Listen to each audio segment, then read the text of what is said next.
Assalamualaikum warahmatullahi wabarakatuh and hello everyone. In this video, we're going to learn about the molecular polarity. Previously, we learned about molecular shapes. With the understanding of 3D perspective of chemical bonding, we're going to classify covalent bonds in accordance to bond polarity before deciding on the polarity of a molecule. Polarity in general means the conditions of being opposite. If we are talking about ionic charges, means it will be positive and negatively charged. If we are talking about magnetic pole, it must be south and north pole. They must come in pair. So the polarity we are interested in is the bond polarity.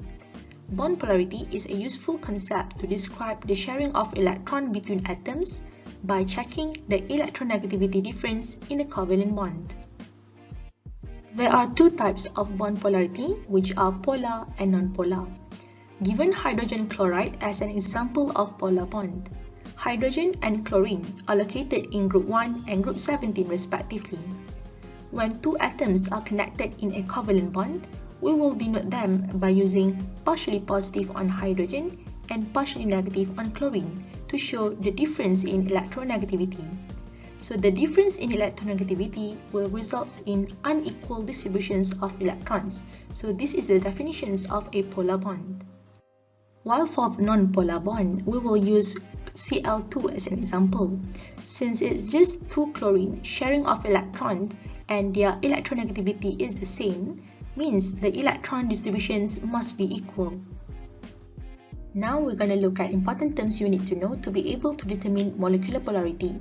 The first thing is to denote polarity of a covalent bond. This can be done by using polar arrow.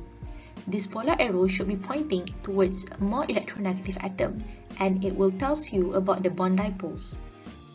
When determining molecular polarity, we should rely on dipole moment denoted by symbol mu, which is the quantitative measure of a molecular polarity, which can be determined by using formula of mu equal to Q times R, where the Q is the charge and R is the distance between the charge.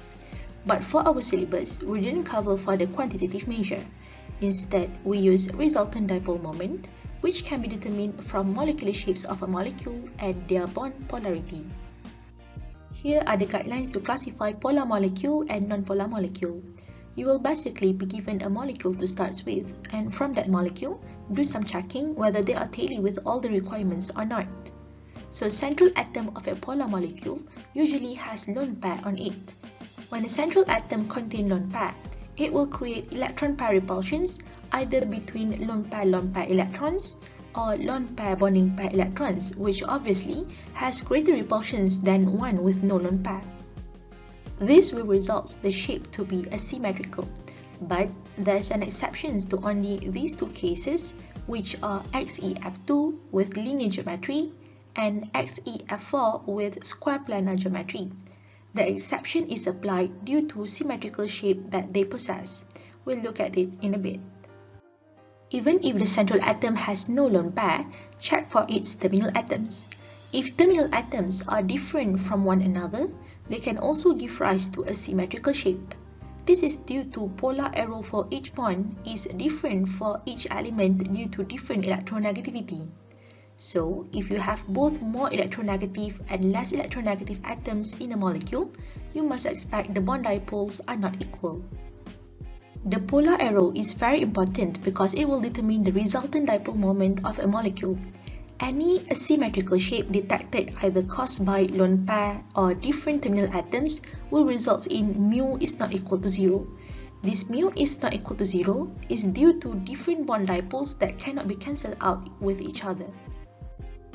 As for non-polar molecule, we should expect it has the opposite reasoning to polar molecule, like the central atom usually has no lone pair, and then the molecule contains the same terminal atoms, therefore the shape is symmetrical, and those symmetrical shape will enable the bond dipoles to be cancelled out, hence mu is equal to 0. Let's try some example. So given to you boron trifluoride with the same terminal atoms, so you must expect the polar arrow to be in the same length. You should always start by mentioning what kind of bonds are there in your molecule. So in here we have only one type of bonds, which is BF bond. So you could say the BF bonds are polar bond.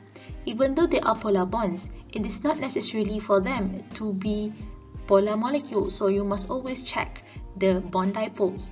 Since you have all same terminal atoms, we could say the bond dipoles can cancel out each other due to same terminal atoms that results in symmetrical shape. This symmetrical shape will result in the resultant dipole moment equal to 0. Therefore, boron trifluoride is considered as non-polar molecule. For the second example, we have another incomplete octet, but this time around we have different terminal atoms. We got 2 fluorine and 1 Cl. So you should expect the polar arrow to be in different length. So starts by mentioning what kind of bonds are here. So we could see BF and BCl bonds. Both are polar bond because they got difference in terms of electronegativity. Since the central atom is surrounded by different terminal atoms, this will cause some problems in cancelling the bond dipoles. So we're gonna say the bond dipoles cannot cancel out each other due to different terminal atoms that results in asymmetrical shapes. These asymmetrical shapes will gives you the resultant dipole moment not equal to 0. Therefore, BF2Cl is considered as polar molecule. For the third example, you are given ammonia with lone pair on central atom but the same terminal atoms. So the polar arrow here is pointing towards nitrogen because polar arrow should be pointing towards a more electronegative atom, which in this case, the nitrogen.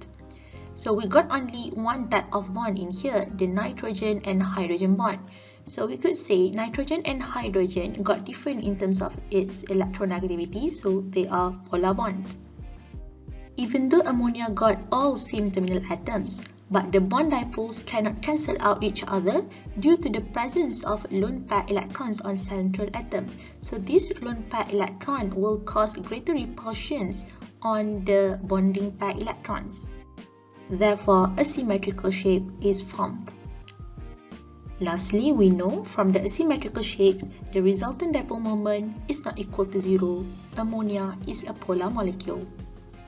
For the last example, we're going to look at xenon tetrafluoride with 2 lone pairs electrons on central atom, but same terminal atoms. So the polar arrow is pointing towards fluorine because fluorine is more electronegative. So we have only one type of bond in here, XeF. So Xe and F got difference in terms of electronegativity, therefore they are polar bond.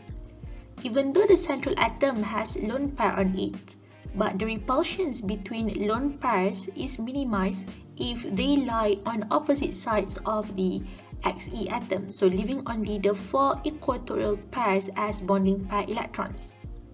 So we could say the bond dipoles can cancel out each other due to the same terminal atoms, resulting in the symmetrical shape. Lastly, the resultant dipole moment is equal to 0, and we say this XeF4 is a non-polar molecule. That's all for molecular polarity, and that marks the end of subtopic 4.2. You may now proceed to do the tutorial questions. Thank you for your attention.